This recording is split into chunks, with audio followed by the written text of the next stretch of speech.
Добре дојдовте во студио. Добре дојде за Бранко Гировски, новинар. Петар Арсовски, експерт за односи со јавност, ад-хок советник на СДСМ и оттаму и добар познавач на приликите во СДСМ, еднакво како и мојот колега Гировски. Околу СДСМ предстојниот конгрес и последните случувања, она што беше прилично шокантно е најавата на господинот Заев дека ја повлекува кандидатурата заради тоа што е разочаран од незрелоста на партијата, од интригите, дворските игри кои се случуваат. Не се потенцираше, апострофираше на кого мисли, но се говореше, се пишуваше дека можеби станува збор за кандидат, можеби за лидерот на СДСМ. И сега прашањето е зошто СДСМ не може достоинствено да добие, еве можеме со вас да почнеме, колега Гировски, зошто не може достоинствено СДСМ да добие наследник на Црвенковски? Па прво мислам дека СДСМ може да добие достоинствено и се надевам дека разврската на оваа мала предконгресна криза, да ја наречеме, ќе оди во таа насока, дека ќе се среди оваа нервоза, дека ќе спласне. Инаку не сум сигурен дека прочитав прецизно таква елаборација на одлуката на Заев, на водната одлука на Заев. Се шпекулираше неофицијално. Која е повлечена во меѓувреме. Сакам да кажам дека нервозата што се создаде произлегува веројатно од фактот што сепак имало известно непочитување на партиските председатели на договореното, а СДСМ е во време и во фаза кога му е потребна сериозна обнова, не му е потребен раскол, не му се потребни кавги кои ќе покажат дека СДСМ не е способен да владее сам со себе, а камли да владее со државата. Така што мислам дека после овие збиднувања после на кои бевме сведоци, мислам дека ќе надвладее разумот и духот на обединување што е неопходен во таа партија. Добро, Гировски е прилично оптимистичен. Го делите ли неговото мислење? Јас за жал не можам да видам дека работите се одвиваат во добра насока. Таму не сум јас толку оптимист. Видете, секој избор на ново раководство е травматичен за сите членови на партијата, особено за делегатите. Тоа е неизбежно, бидејќи тие долго време се идентификуваат со едно раководство и сега треба да одлучат истовремено дека претходното раководство условно не го бива, инаку која е поентата да бирате ново. И тоа е секако травматично за сите оние кои се дел на партијата. Оттаму јас ги гледам и овие иницијатива за останување на Црвенковски и така натаму. Јас мислам дека не гледам енергија која ќе има еден здрав однос кон промената во СДСМ од ниту еден од кандидатите. Мислам дека на крај оние кои нема да бидат успешни на конгресот ќе се пасивизираат и со тоа ќе одземат од квалитетот на политичкото действување на СДСМ. Улогата на Црвенковски како ја гледа? Оди работата. Видите, во овој момент јас улогата на Црвенковски ја гледам најмногу да обезбеди фер и транспарентна процедура. Добра, ама за иднината, откако ќе се избере новиот лидер? Тоа е прашање за новиот лидер и за партијата. Секако партијата треба да воспостави некаков пристоен однос кон Црвенковски. Значи некаква форма на тој однос треба да биде, треба да има некаква завршница на тоа. Инаку, воопшто за македонската политичка сцена ја го сметам за исклучително позитивно.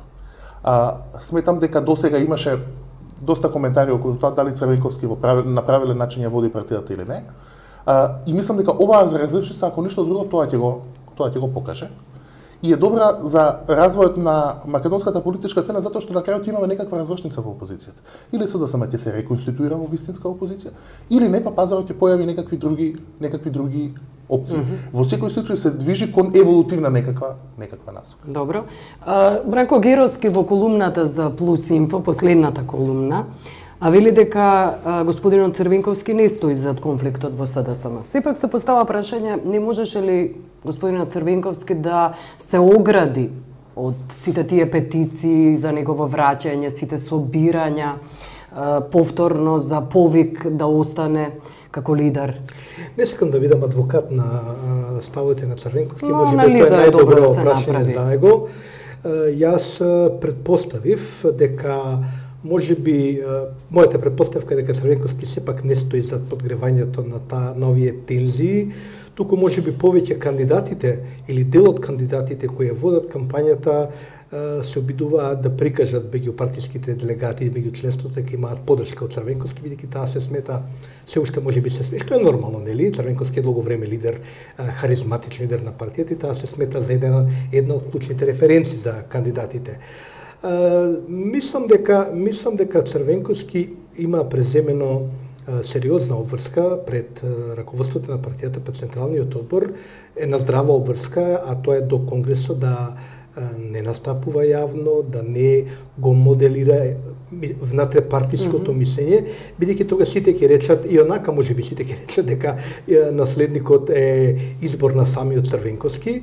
Тој е можеби најдобриот начин да се престане со редовната пракса во СДСМ, кадровската политика на оваа партија, да се води по кулуари, да се води по кафулињата од Бихачка до Ленинова, да се води од новинарски сиви еминенции и од други луѓе. Партијата мора да собере сили, и јас тука се согласувам со Петар, ова е добра разврска, вака или онака до 2 јуни партијата ќе има финале. Овој конгресот ќе добие нов лидер, новиот лидер ќе се обиде да се затврсти на власт и тоа е една нормална разрешница на една криза кога веќе се одлучило дека на ваков начин СДСМ понатаму не може да остварува резултати какви што посакува на Сената. Добро. Некои од кандидатите играат на картата авторитет и харизма на Црвенковски, други пак сакаат да се одвојат од тоа, играјќи на картата на сопствена харизма и на авторитет. Имавте колумна во Утрински со која главната поента е дека нема формула против популизмот, позната формула против популизам, кој всушност е главната карта на лидерот Груевски. Тогаш, што ќе се случи со новиот лидер на СДСМ? Како тој ќе се избори против тој популизам на Груевски? Немам паметен одговор на ова прашање. Јас мислам дека, тој го кажувам во колумната, дека многу е тешко да се борите против авторитарен автократски популизам. Тој ги запоседнува демократските принципи и метастазира во демократскиот процес и потоа било која опозиција е многу хендикепирана во таквиот настап. Јас тука дури и не сметам дека за резултатите на СДСМ е највиновен СДСМ. Ние реално немаме независни медиуми, немаме независни институции, немаме за кои резултати за изборните и за претходните и во наредниот период не сметам дека се што може да се случи е во тролото на се констатира фалсификати, корупција на избирачкото тело. Ама не само тоа, еве и по евентуалната победа, да речеме на тоа ново раководство. Еве да го земеме Жирновски во центар за пример. Што ќе правите вие со спомениците во центар? Не постои демократски начин со нив да се справите. Или ќе влезете во дебата и тогаш сте импотентен, ништо не можете да направите. Добро, најави референдум, господине Жирновски. Или ќе ја прекршите процедурата, потоа се исти како претходниците. Не постои демократски механизам, на пример, да се воведе назад независност на медиуми.